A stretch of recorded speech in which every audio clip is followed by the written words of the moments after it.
সমাজে যারা তরিকতের নাম দিয়া বেরিয়ে দিয়ে গান করে, এরাও তরিকতের দাবিদার। এরা তরিকত না, এরা তরিকতের দাবিদার। কথা বলে, এরা তরিকতের কি দাবিদার? আসলে কি তরিকত এদের মাঝে আছে? তরিকতের খাসলতির ভিতরে কি বেড়ি ব্যাপার দইতে পারবো? তরিকতের খাসলতির ভিতরে বেড়ি চুল ছেড়ে দিয়ে গান করতে পারবো? তরিকতের খাসতির ভিতরে বেড়ি স্টেজে নাচতে পারবো? তরিকতের খাসতির ভিতরে নারী পুরুষ একসাথে চলাফেরা করতে পারবে? তরিকতের খাসলতির ভিতরে কোনোদিন পুরুষের জবান দ্বারা বাজে কথা আসতে পারে? তরিকত না, এটা ভণ্ডামি। আমার ইটা কথার কারণে আমার বহুত ওয়াজ কমছে। হুজুর আচ্ছা, আমার যদি এই তরিকতের নাম দিয়ে তারা ভণ্ডামি করে, এই কথাগুলো বললে যদি আমার 2টা মাহফিল কম, আমার লস হইব? আপনি দিগান ফিরকুলের ফিরসাবুদুরে দিগান সতুরে গেলে দেয়া এই কুদওয়াতুস সালিকিনের কানের কাছে যে কইেন, এখনো তো সেই চোখ আর সেই বুক হয় নাই আপনাদের। যদি হয়তো ওনার কানের কাছে জিগাইতেন, হ্যাঁ কুদওয়াতুস সালিকিন, আপনি যেখানে শুয়ে আছেন, আপনি আমাদেরকে বলেন তরিকত কি? যদি আপনি হক্কানি ব্যক্তি হন, আপনার সিনা বসিনা এলেম যদি থাকে, তরিকতের মূল মাখাজিয়ত যদি আপনার মাঝে থাকে, তরিকতের মূল খাসলত যদি আপনার মাঝে থাকে, আপনি থাকবেন কুদওয়াতুস সালিকিনের দরবারে চাঁদপুর বৈশা, আপনি থাকবেন তন্তরের পশ্চিমে বৈশা, আপনি থাকবেন পুরকুল বৈশা, আর মুরহুম পিছে হুজুর কেবলা ওইখান থেকে উত্তর দিবে যারা তরিকতের নাম দিয়া মহিলা দিয়ে গান করে, এরা ভণ্ড, এদের সাথে সুন্নিদের কোনো সম্পর্ক নাই। ওনারা আমাদেরকে তরিকত শিখিয়ে দিবে। তরিকত হলো ওলামায়ে কেরাম, মাশায়েখে কেরামদের সিনা বসিনা, নজর টু নজর, চোখে চোখ রাখলে তরিকত আসে, গান দিয়ে তরিকত হয় না। আপনারা তাহলে একটু মনোযোগ লাগে শোনেন। তাহলে আমি বলেছিলাম আমাদের পূর্ববর্তী যুগে মানুষ ছিল কয় ধরনের? বলেন না, বলেন না। 2 ধরনের মানুষ ছিল। এক ধরনের মানুষ জান্নাতি, আর এক ধরনের মানুষ জাহান্নামী। ইয়া রাসূলুল্লাহ, নবী গো, জান্নাতি আর জাহান্নামী কারা? আল্লাহর নবী কয় জান্নাতি যারা কবর সুন্দর হবে তাদের। ও মায়ার নবী গো, আপনি এমন কয়েকজনের পরিচয় আমাদেরকে জানায়া দেন না। নবী রাহমাতুল লিল আলামিন, নবী মদিনার তাজদার হুজুরপুর নূর মুহাম্মদ মুস্তাফা আহমদ মুস্তাফা সাল্লাল্লাহু আলাইহি ওয়াসাল্লাম, নবী আমার জানায়া দেয় উম্মত, এই এক প্রকার মানুষ যারা জান্নাতি, তাদের অবস্থা বড় সুন্দর। নবীজি কেমন গো? নবী আমার বলে 1 নাম্বার, এরা যখন ইন্তেকাল করবে কোনো কষ্ট পাবে না। আল্লাহ তাআলা রহমতের ফেরেশতারা আরামের সাথে তাদের রূহ কবজ করবে। 2 নাম্বার, আল্লাহর বান্দা যখন ইন্তেকাল করবে, ইন্তেকাল করার পরে ওই বান্দার কবরের মধ্যে জান্নাতি বিছানার ব্যবস্থা হবে। 3 নাম্বার, ওই বান্দা যখন ইন্তেকাল করবে, বান্দার কবরের মধ্যে রহমতের ফেরেশতারা আগমন করবে, কিন্তু সওয়াল জবাব করে চাইবে না। নবীজি এর পর আর কি আছে? বলে বান্দার কবরের মধ্যে আমার আল্লাহ তাআলার ফেরেশতারা জান্নাতি নূরের আলো রোশনি জ্বালায়া দিবে। 5 নাম্বার নিয়ামত, ওই বান্দার কবরের মধ্যে হাসরের ময়দানে বান্দা বড় আরামে থাকবে। হুজুর, এই জায়গার মধ্যে প্রশ্নটা আমাদের শুরু হয়ে যায়। বলে হুজুর আরামে কেমনে থাকবে? হাসরের ময়দান জায়গাটা বড় মারাত্মক জায়গা।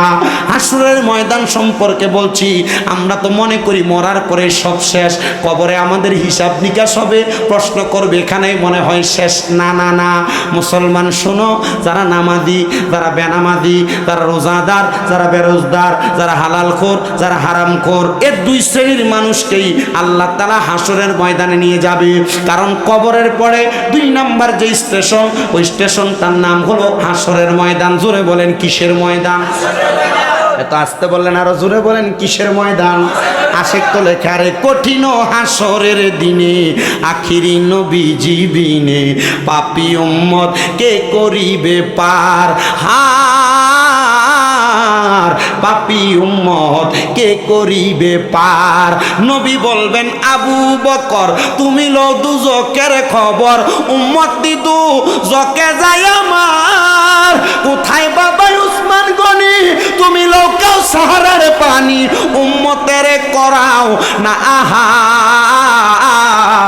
পাপী উম্মত কে করিবে পার। পাপী উম্মত কে করিবে পার। ফুলসে রাতের কঠিন পুলে হযরত উমর যাও না চলে। ফুলসে রাতের কঠিন পুলে হযরত উমর যাও না চলে। আলী যাও মিজানে রোপাল্লায়। পাপী উম্মত কে করিবে পার। পাপী উম্মত কে করিবে পার কঠিন হাসরের দিনে আখিরি নবীজি বিনে পাপী উম্মত কে করিবে পার।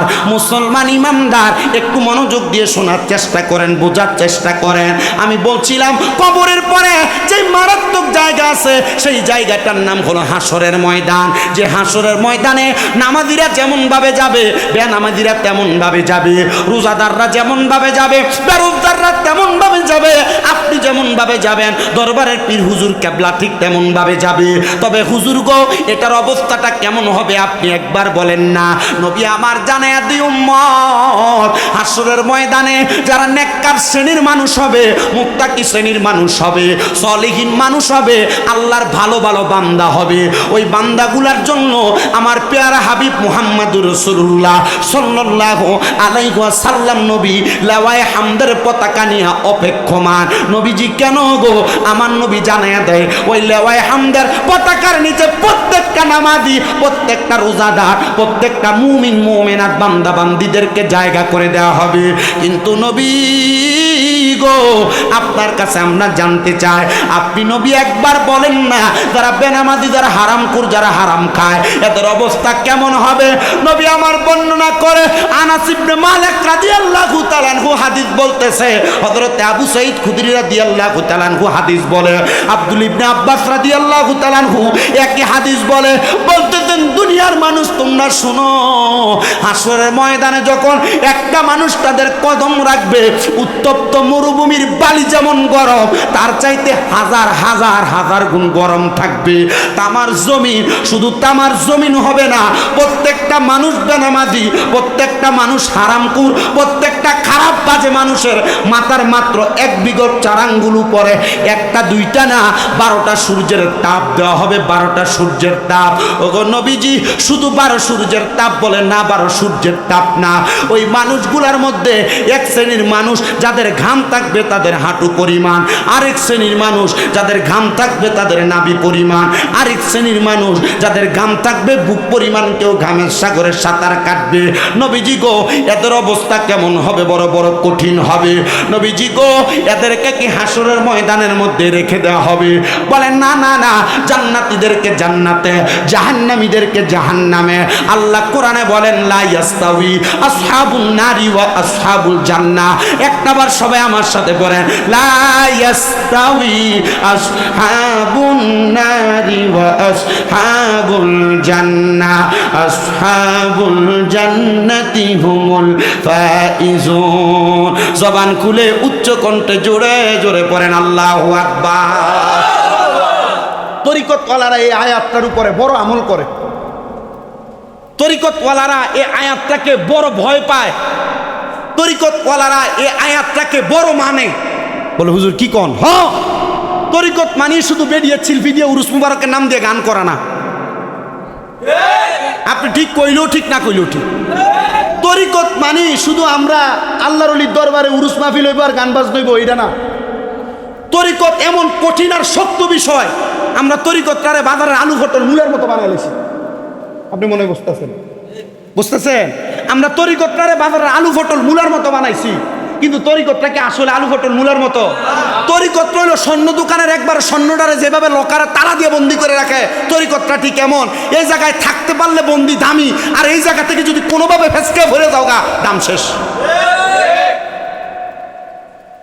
এজন্য তরিকতওয়ালারা কুরআনুল কারীমের লা ইয়াস্তাউই আসহাবুন নারি ওয়া আসহাবুল জান্নাহ, আসহাবুল জান্নাতি হুমুল ফাইজুন, এ কথার বড় কঠিন আমল করে। কেন আমল করে? কারণ তরিকতওয়ালারা জানে জান্নাতি আর জাহান্নামীর একরকম না। যারা জান্নাতি তারা সফল কাম, কথা কয় না। তা আমাদের সমাজে যারা তরিকতের নাম দিয়া বেরিয়ে দিয়ে গান করে, এরাও তরিকত, এরাও তরিকতের দাবিদার। এরা তরিকতওয়ালা না, এরা তরিকতের দাবিদার, কথা বলে। এরা তরিকতের কি দাবিদার? আসলে কি তরিকত এদের মাঝে আছে? তরিকতের খাসলতির ভিতরে কি বেড়ি বাফর দইতে পারবো? তরিকতের খাসলতির ভিতরে বেড়ি চুল ছেড়ে দিয়ে গান করতে পারবো? তরিকতের খাসতির ভিতরে বেড়ি স্টেজে নাচতে পারবো?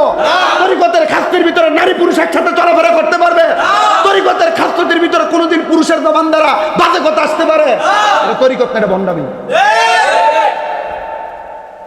আমার ইটা কথার কারণে আমার বহুত ওয়াজ কমছে।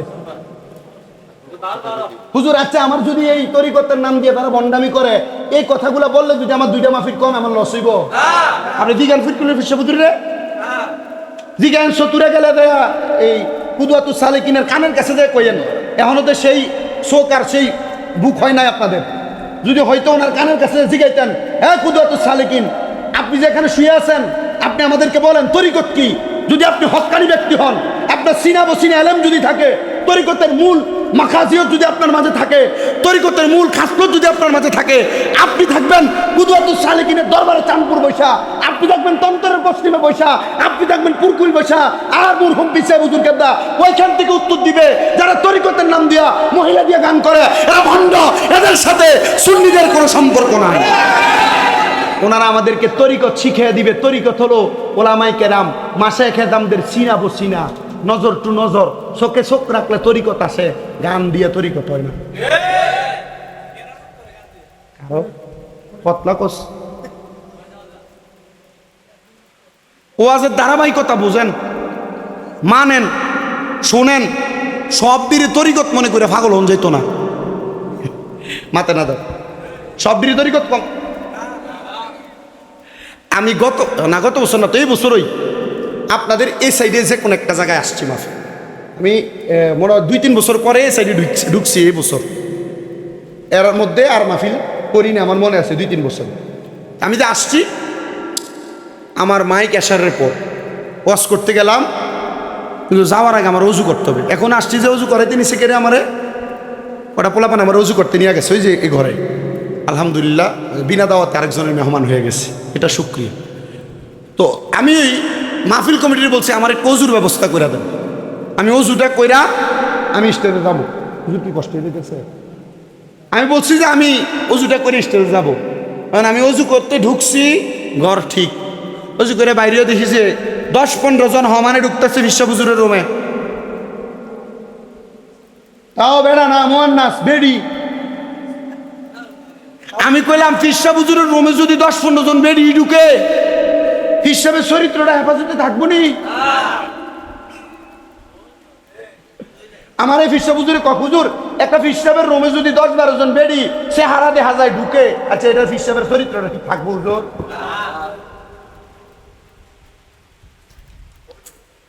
পরে আমি চিন্তা করে দেখলাম আমার এক হুজুরি কিন্তু এই ওয়াজ করার পরে কইছে, তুমি যে এই ওয়াজ করো ফিরসাবের বদনাম হইতে বোকা। আমি কই কোন ফিরসাবের বদনাম হইব? যে ফিরসাবে এরি করে হের বাজার নষ্ট হইব, হক্কানি ফিরের বাজার নষ্ট হইতো না, নাকি নষ্ট হয়ে যাবো গা? আব্বাজি হুজুর না আলেম মানুষ। তা আমি তখন বাড়িতে আমি ওনার মুড়িদ 2-3টা রেজি গেলাম। আমি বললাম তুমি কি আর মুড়িদ? না হুজুর আমার বাপসা যারা মুড়িদ ফিরসা হুজুর রেগুলারে আই আনে। আমি বললাম যে বিডিএটি ঢোকে তোমরা কিছু কও না?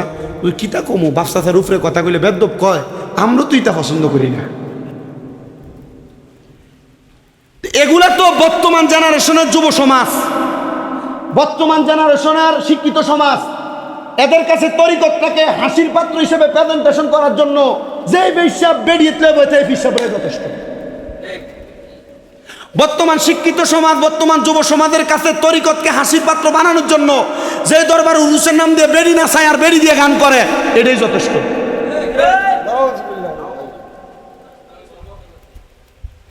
আর এই সমস্ত কর্মকাণ্ডগুলোর কারণে বর্তমান যুব সমাজ, শিক্ষিত সমাজ মনে করে তরিকত মানি বন্ডামি। কিন্তু তরিকত মানি যে নাজাতের রাস্তা, এটা তাদেরকে কে বুঝাবে? তরিকত মানি যে জান্নাতের রাস্তা, এটা তাদেরকে কে বুঝাবে? এদেরকে আয়াত তেলাওয়াত করে শোনাইবা, লা ইয়াস্তাউই আসহাবুন নারি ওয়া আসহাবুল, যে জান্নাতি আর জাহান্নামী এক না। পাঞ্জাবি ফাগরি টুপি লাগাইলে হুজুর না, পাঞ্জাবি দাড়ি টুপি ফাগরি লাগে তসবিরা কোন লেখে আলেম পিসাব পন্ড শয়তান সুরুত ধরতে পারে। হ্যাঁ আল্লাহ আমরা বুঝার তৌফিক দান করুন। আবার এসব ফিসাব যারা এরার মুড়িদের কাছে ইটা কইলে কব, তুমি কি তা বুঝো মিয়া ফিসাব তরিকতের ব্যাপারে? ইটাই হক তরিকত কয় কি না? আপনার কয়নি? আশেকের জন্য লিখতেছে আল্লাহ মৌলিউল্লাহ আশিক হুজুর, ওরে তরিকতের আমল করে কত বাই গেল উপরে গো, আমায় রাইখো সুনজরে মুর্শিদ আমার আমল নাই। এটার একটা প্রমাণ মাওলানা বুরহানুদ্দিন রহমতুল্লাহ। উনি খলিফা কোন দরবারের? আসতে কইছেন আপনি। উনি খলিফা কোন দরবারের? ফুরকুল দরবার শরীফের ফিসা হুজুর কি ওনারে এমনি খেলাফত দিয়ে লাইছে? এমনি খলিফা বানাইছে? তার মানে হুজুরের পছন্দের কিছু কাজ করছে বিদায় খেলাফত দিছে, পছন্দের কিছু কাজ করছে বিদায় খলিফা হইছে। তাইলে পছন্দের কাজ যে করে এটারে কয় ফানাফি সাহেব। আমার ওয়াজ বোঝেন নাই? যদি বুঝা থাকেন এর আগের ওয়াজের লোক এখন মিলে কিনা বলেন। যদি বুরহানুদ্দিন রহমতুল্লাহ আলাইয়ের কাজকর্ম যদি ফুরকুলের ফিসাবের পছন্দ না হইতো তাইলে কোনারে খলিফা বানাইতো? তাইলে উনি ফুরকুলের ফিসাব হুজুরের কাছে উনি ছিলেন ফানাফি সাহেব। কি ছিলেন? এই জন্য আশেক বলে ওরে তরিকতের আমল করে কত বাই গেল উপরে রে, আমায় রাইখো সুনজরে মুর্শিদা মারা মল নাই বলে না, আমায় রাইখো সুনজরে মুর্শিদা মারা মল নাই। মুর্শিদ চান হয় না যে বদনাম, বলেন মুর্শিদ চান বদনাম, বলেন আল্লাহ রাসূল পাইতে আমি বায়াত হইলাম, বলেন আল্লাহ রাসূল পাইতে আমি বায়াত হইলাম। মুর্শিদ চান ওরে তুমি যেদিন যাবে চলে আমারে রাইখো নজরে রে, মুর্শিদ তুমি যেদিন যাবে চলে আমাকে রাইখো নজরে গো, আমায় রাইখো চরণ তলে মুর্শিদা মারা মল নাই, বলেন রাইখো আমায় চরণ তলে মুর্শিদা মারা মল নাই। মুর্শিদ চান যে বদনাম, মুর্শিদ চান বদনাম, বলেন আল্লাহ রাসূল পাইতে আমি বায়াত হইলাম, বলেন আল্লাহ রাসূল পাইতে আমি বায়াত হইলাম। মুর্শিদ চান বদনাম, মুর্শিদ আমরা তো আল্লাহ রসুল ভাবনের লেগে মুরিদ হই না। যে দরবারের ভিতরে গরু যতটা যাব এই দরবারে মুরিদ বেশি হয়, যে দরবারে খিচুড়ির টাক আর বিরিয়ানির টাক বেশি এই দরবারে মুরিদ বেশি হয়, ঠিক না? হ্যাঁ, খিচুড়ির টাক আর বিরিয়ানির টাক আর গরু দিয়ে কি হক্কানি ফিরজা চাই হয়? মাথা নেই ভাই, আস্তে খালি মাথা লড়ে। হ্যাঁ না কোন 10টা গরু 20টা গরু যে দরবারে বেশি হয়, খিচুড়ির টাক আর বিরিয়ানির টাক যে দরবারে বেশি হয়, এটা দিয়ে কি হক্কানি ফিরজা চাই হয়? হুজুর হক্কানে পীর যাচাই হয় কেমনে? ইবনে মাজাহ শরীফ 303 নম্বর পৃষ্ঠা হাদিস বলে ইদা রুউ যুকিরাল্লাহু আযজা ওয়া জাল্লা, হক্কানি পীরের চেহারার দিকে চাইলে আল্লাহর কথা মনে হইব। বহুত পিসাবের মুখ থেকে সিগারেটের গন্ধ বাইর হয়। ইতার বিরুদ্ধে আমি কই দিই কেমন খেলা, আমার বহুত জায়গায় বদনামও আছে। সবাই দুরূদ শরীফ পড়ি। সালাতুনিয়া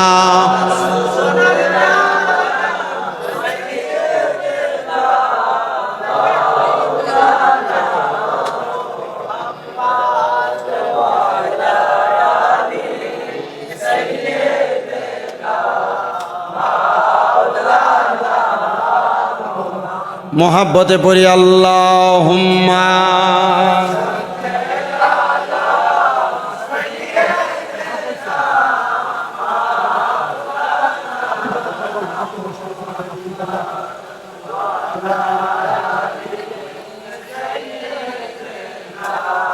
মা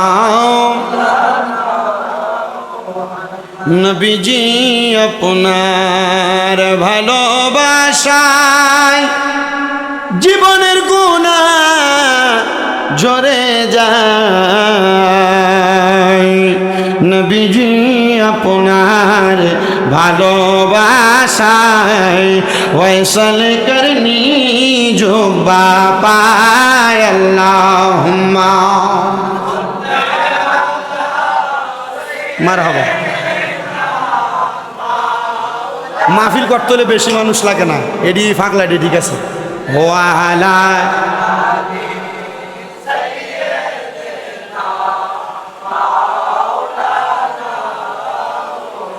আমার নবী ডাক দিয়া কয় উম্মত, হে আমি নবীর